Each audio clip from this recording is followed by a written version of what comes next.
What is going on, guys? Welcome to the Rockies Now YouTube channel, Twitter, and Instagram.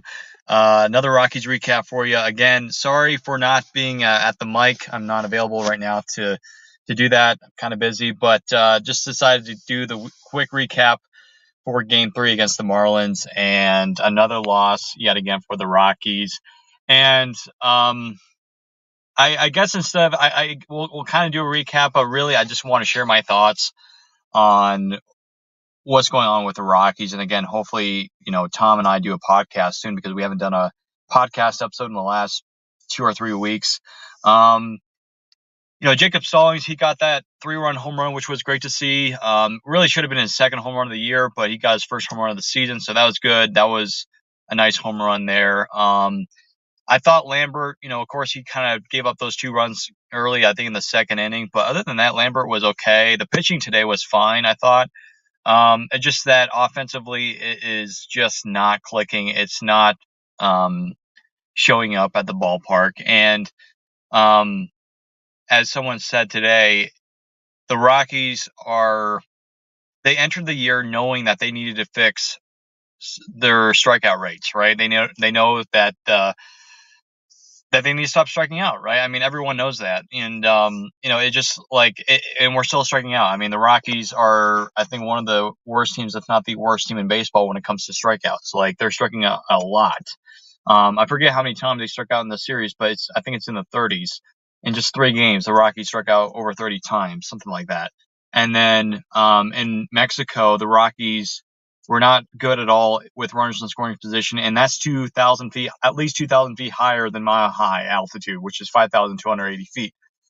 So yeah, the offense this year, as we're in the early few days of May, the offense has just not clicked at all this year, and maybe a part of it too because Nolan Jones is injured right now.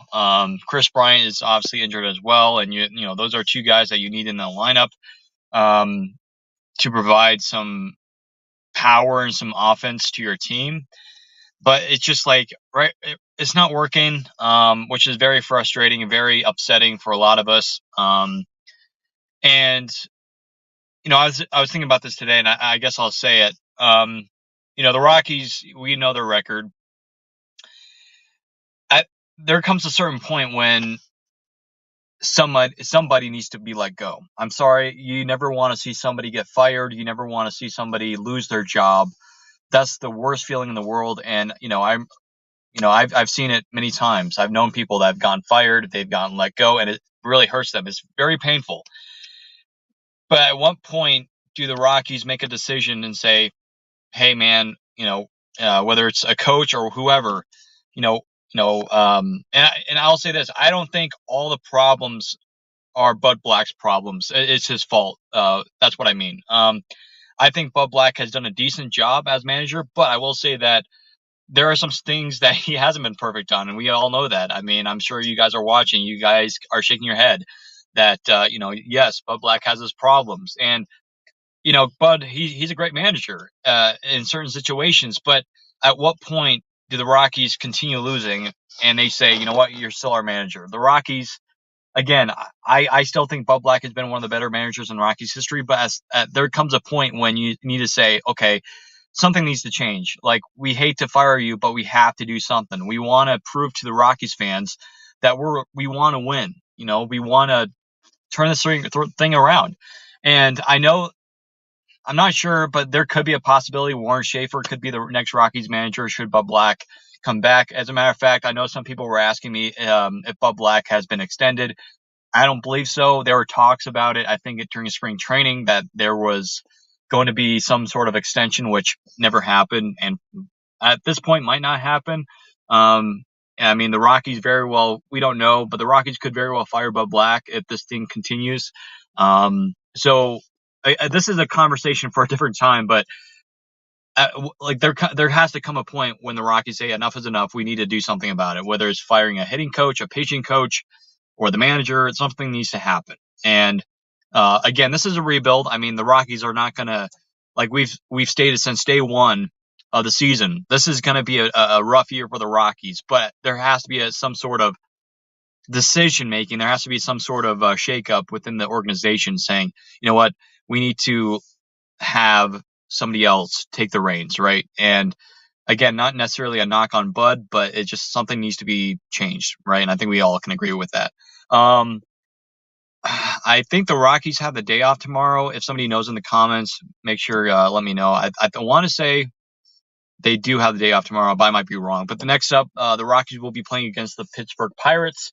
Not only that, but the Rockies also sent up right-handed pitcher. Hopefully I get the name right. Prospect Angel Chivilli, whatever, however you pronounce his name. I've heard it both ways, but he's getting called up, and the reason why for that is because Justin Lawrence has been moved to the paternity list. I think his wife is having a child, so congratulations to the Lawrence family.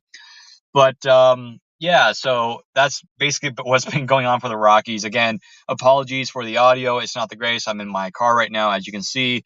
I'm not in my podcast setup, so again, that's on me. Anyway, guys, thank you for tuning in to the recap. Even though it wasn't really a recap, it was just a rant of what's been going on.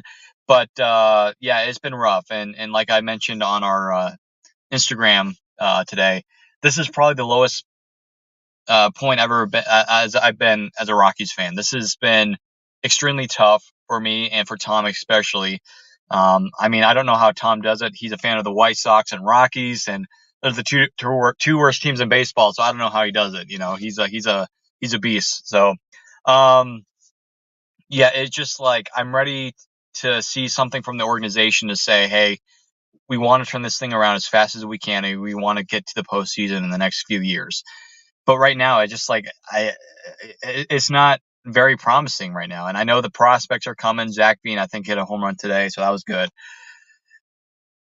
But right now, it's just like it's not fun to watch Rockies baseball. Like I mentioned yesterday, um, keep yourself occupied by doing something else. Watching the Avalanche, Nuggets, they're doing pretty well in the playoffs, so make sure you pay attention to those two teams in the meantime. But who knows? Maybe the Rockies will get on a stretch here, but right now it's just like there's no confidence in the organization right now. I feel like the players, they're just down. They're not feeling it right now, which is sad. You know, I feel bad for the players, but this is a rebuild. It's a rebuild for a reason. But anyways, guys, have a great day. I hope you enjoy the weekend. I'll talk to you guys next week whenever the series is. I don't even know the teams yet, so I'll need to check up on that. But anyway, guys, thank you so much for your comments and your love over the last several weeks as the season gets rolling. I'll talk to you guys later, and as always, go Rockies.